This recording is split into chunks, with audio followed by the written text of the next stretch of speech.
Adonai gave Shlomo wisdom as he had promised him, and there was peace between Hiram and Shlomo, and the two of them formed an alliance together. King Shlomo conscripted 30,000 men from all Israel for forced labor.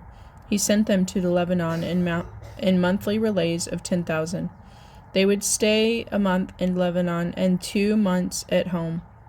Adoniram was in charge of the forced labor. Shlomo had 70,000 men to carry loads and another 80,000 men, stonecutters in the hills.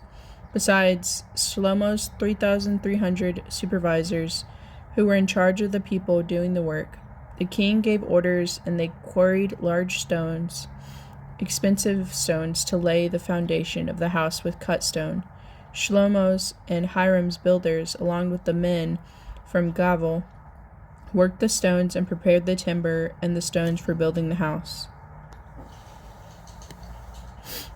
It was in the 480th year after the people of Israel had left the land of Egypt, in the 4th year of Shlomo's reign over Israel, in the month of Ziv, which is the 2nd month, that he began to build the house of Adonai. The house which King Shlomo built for Adonai was 105 feet long, 30 feet wide, and 52.5 feet high.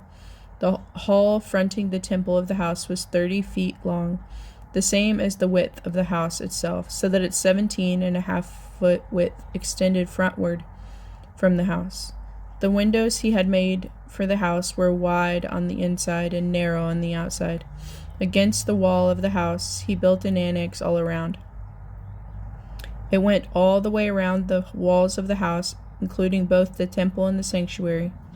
The lowest floor of the annex was 8 3/4 feet wide, the middle floor 10.5 feet wide, and the third floor 12.5 feet wide.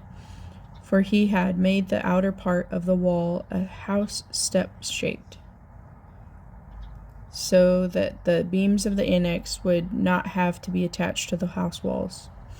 For the house, when under the construction, was built of stone prepared at the quarry, so that no hammer, chisel, or iron tool of any kind was heard in the house while it was being built. The entrance to the lowest floor was on the south side of the house. A spiral staircase went up to the middle floor and on the third. So he built the house, and after finishing it, he put its roof on, cedar planks over the beams. Each floor of the annex surrounding the house was 8 3/4 feet high, and was attached to the house with beams of cedar.